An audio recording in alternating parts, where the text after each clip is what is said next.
اللہ کے نام سے شروع جو بڑا مہربان اور نہایت رحم فرمانے والا۔ مصطفیٰ کریم صلی اللہ علیہ وآلہ وسلم نے دعا فرمائی، اے اللہ جتنی تو نے مکہ میں برکت عطا فرمائی ہے، مدینہ میں اس سے دگنا برکت عطا فرما۔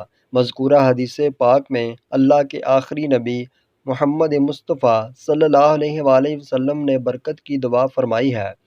بہت ساری خیر کا نام برکت ہے، چونکہ مدینہ منورہ کو پیارے آقا صلی اللہ علیہ وآلہ وسلم نے شرف قیام بخشا۔ سرزمین مدینہ کو قدموں کے بوسے لینے کی سعادت عطا فرمائی۔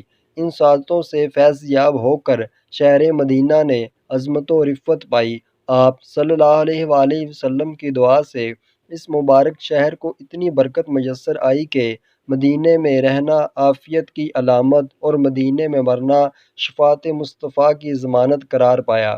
یوں یہ شہر بہت فضیلت اور دگنی خیر و برکت کا ایسا مرکز بنا کہ جسے دیکھنے کے لیے ہر عاشق رسول تڑپتا ہے۔ بخاری شریف کی اس حدیث میں برکات مدینہ سے متعلق دعائے مصطفیٰ کا ذکر ہے۔ اس دعا کا ظہور وہاں کی آب و ہوا اور اشیاء میں واضح طور پر نظر آتا ہے۔